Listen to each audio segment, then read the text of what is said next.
Hello everyone and welcome back to another video here on Sam's Crafty Castle. Notice there is no intro today. Trying something a little different this year, and we're just starting off with a picture of the card just to give you an idea of what you're getting into today. So this is the first video of 2025 and I'm really excited to be back and doing videos again. I did not get as many pre-filmed as I had hoped to during my month of December off.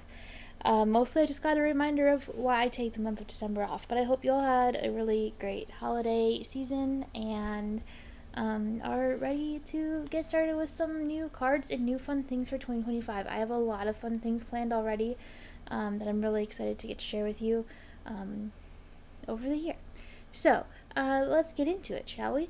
So I'm going to this is a stamp set from Gina K Designs. This is the Bundle Up stamp set. Is that right? Yeah, I think that's right. It is the Bundle Up stamp set from Gina K Designs, and it's these really, really cute sweaters. There is this plain sweater in the set, and there's also a sort of like patterned Christmas sweater vibe sweater in the set as well. I used the plain one today because I wasn't going for a Christmas card. But I think even with this plain one, like, you could have a lot of fun with it and how you decorate it. If you had stickers, you could use that, or how you color it. Like, there's a lot of options here with this one sweater. I think there's some really fun, like, paper piecing opportunities here with this sweater as well.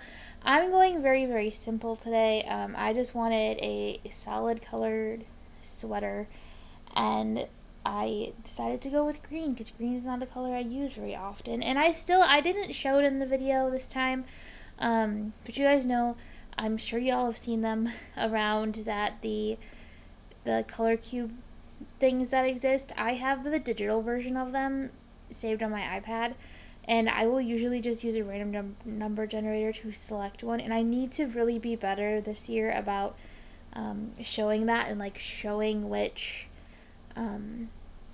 color palette I'm using when I do that, and remembering to like write down what sketches I'm using on stuff. I'm awful about that. So hopefully we can be a little bit better at this year, but I'm not about to make any promises. So I had this sort of like green orange color palette for the, let me see if I still have it saved. Maybe I still have it saved. I obviously can't like show you a picture of it at this point, but I can tell you what number it is if you have that yourself. So let me just see if I still have it open. But it's kind of like this green, orange, brown kind of thing. I think I still have it. I think it's loading. Color palette. It is 248. So if you have the color cubes or the color catalogs, that is the number of the color palette that I've used for this one. So it's got like orange, gray, and green kind of thing going on. And admittedly, it was trying to, my first instinct, my first thought was to do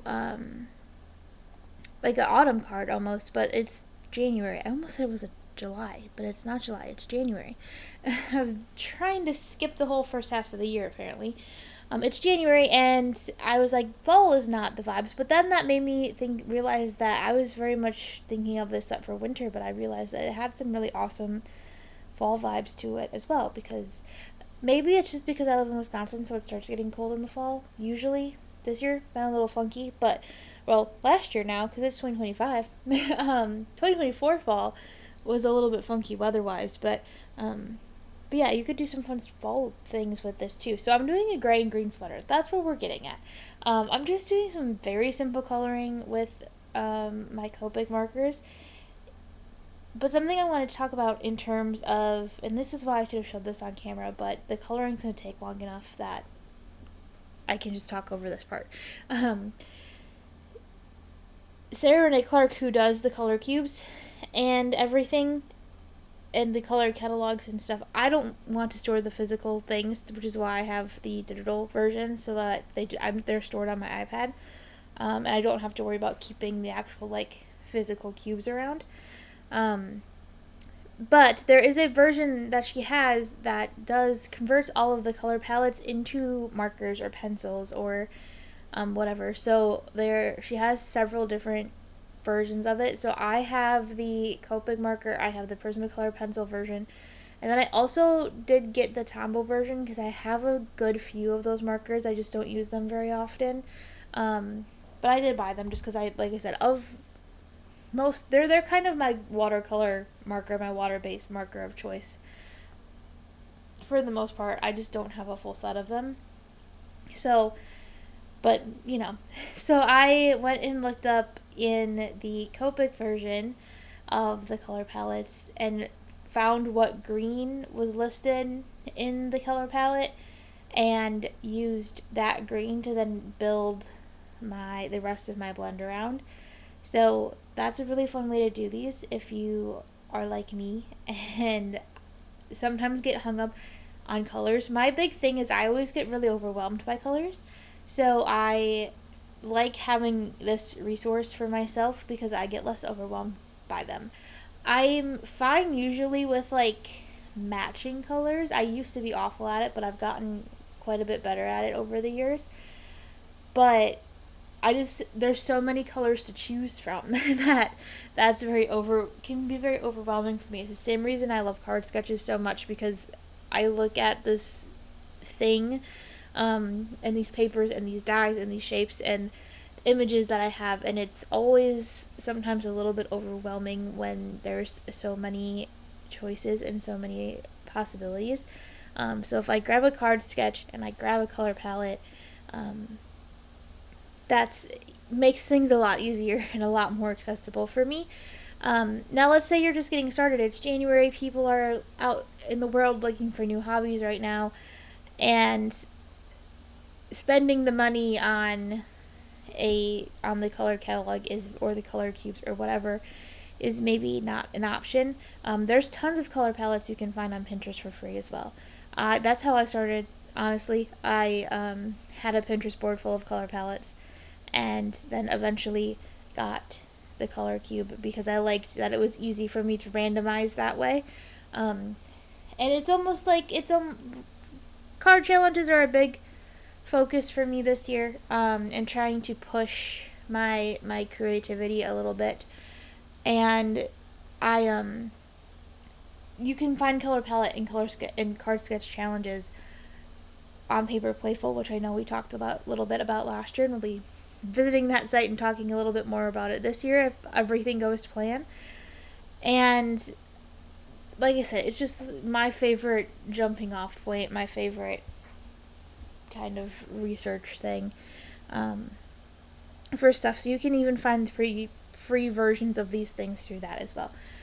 The card today is very, very simple. I think, let me see if I have the card sketch saved somewhere on my iPad too, so I can at least tell you where it's from. I should have it saved still. I do save them all. They're all on my Pinterest board. All my card sketches are on my Pinterest board. They're not mine. I just save them.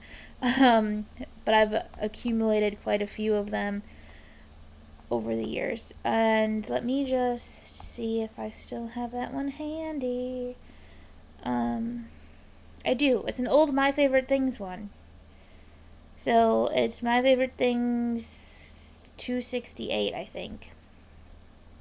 Looks like I didn't save it directly from their website. I saved it from someone else's website. So, well, I would have just saved it from Pinterest, honestly. I would have just typed in card sketches on Pinterest. But card sketches, color palettes, they take away most of these super overwhelming pieces of card making for me. And that's really fun. So you just kind of find things that work for you. Like I said, this card is very simple, so I'm very much just kind of rambling random tips. I don't really have a theme or anything to talk about for this card. It's kind of just a kickstart 2025 kind of easy situation. So we're going to die cut that out, and I'm just gonna, there's little snowflakes in this stamp set that I thought would have been really cute to put on this sweater too, but I didn't do that. And I think you could have a lot of fun with this sweater. It's especially the plain one.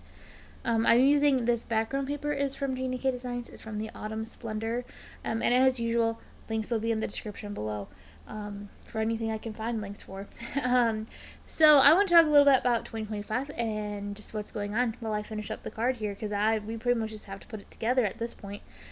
And so I've spent most of December getting stuff ready for this year and getting stuff set up and starting to film videos and all that kind of thing. And I don't really have anything firmly set in place as far as major changes this year. The biggest change you already saw, which is taking my intro out of the video. But just want to try that for a little while and see if I like being able to just like jump into things a little bit better than having the intro in the front. It's also a little bit easier to edit, so that's good. I do have a couple things I need to talk about. So I spent most of December working, and most of December putting together a little vlog for you guys. It's a very long video, so I'm planning on it being an extra video because it's over an hour already and I'm not even done editing it yet. So I'm working on putting together, it's going to be an extra video that's going to go up sometime. I don't know exactly when yet. My mini intercut. This is your introduction to my mini intercut. I've named it Betty. My big intercut does not have a name, but for some reason the little one wanted to be Betty, so it's Betty, the mini intercut. I have fallen in love with this machine. I use it a lot. Over the Christmas season, I did gift tags for my family, and I used it to cut out all the letters for the gift tags. And I've also used it to cut out the years for my planner. He's such a little handy guy. I'm so glad I got him. I had a mini die cut machine, lost the plates for it when I moved, found the plate, so got rid of the machine because I lost the plates and couldn't get replacements for it, and then found them like a couple months ago, way after I had already gotten rid of it. But then the mini intercut came out, and I'm so glad. It has made my life so much better. I've only had it for a little over a month now, but 2 months now. I got it in November, I'm pretty sure. So or maybe it was early December. I don't remember now. But yeah, so there's that. And then, so yeah, I've been working on the vlog. This video is almost over. This was a really quick one, like I said, just to kick off the year, something nice and easy. But I also got a really cool Christmas gift, so you're going to see a lot of that. And the video's already over, so I'm sorry this was a little discombobulated, I feel like. But hey, we're just getting started, and we've got a lot more videos left to go for 2025. So thank you so much for watching. Don't forget to like, subscribe, and comment down below. I'll see you again soon, and have a crafty day.